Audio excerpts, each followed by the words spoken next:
اعوذ باللہ من الشیطان اللعین الرجیم بسم اللہ الرحمن الرحیم اللہم صلی علی محمد وآل محمد وعجل فرجہم۔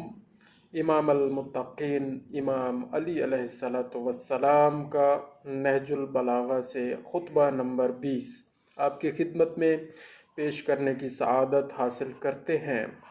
مولا متقیان فرماتے ہیں، جن چیزوں کو تمہارے مرنے والوں نے دیکھا ہے، جن چیزوں کو تمہارے مرنے والوں نے دیکھا ہے، اگر تم بھی انہیں دیکھ لیتے تو گھبرا جاتے، اگر تم بھی انہیں دیکھ لیتے تو گھبرا جاتے اور سراسیمہ و مضطرب ہو جاتے اور حق کی بات سنتے اور اس پر عمل کرتے۔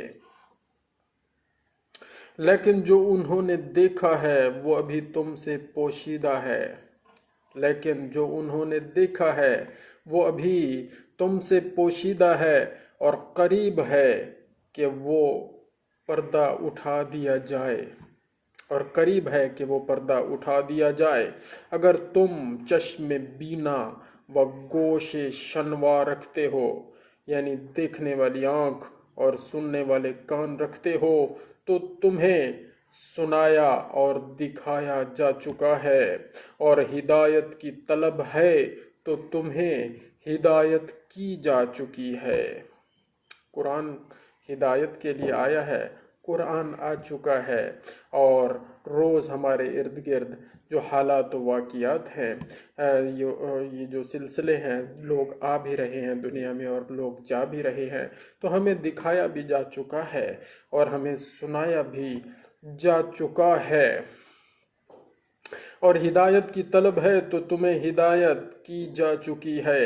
میں سچ کہتا ہوں کہ عبرتیں تمہیں بلند آواز سے پکار چکی ہیں، اور دھمکانے والی چیزوں سے تمہیں دھمکایا جا چکا ہے۔ آسمانی رسولوں یعنی فرشتوں کے بعد، آسمانی رسولوں بریکٹ میں لکھا ہے فرشتوں کے بعد بشر ہی ہوتے ہیں جو تم تک اللہ کا پیغام پہنچاتے ہیں۔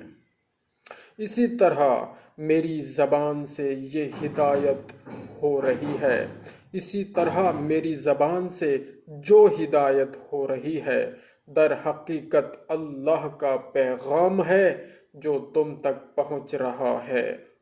دوستو، اللہ تعالی ہمیں عمل کی توفیق عطا فرمائے اور آخرت کی تیاری کرنے کی توفیق عطا فرمائے، اور ہم سے جو گناہ سرزد ہو چکے ہیں اللہ تعالی صدقہ پنجتن پاک کا وہ ہم معاف فرما دے، اور آئندہ ہمیں ہر طرح کے گناہ سے محفوظ رکھے، گناہ کی آلودگی سے محفوظ رکھے۔ جزاک اللہ خیرا۔ اللہم صلی علی محمد وآل محمد وعجل فرجہم۔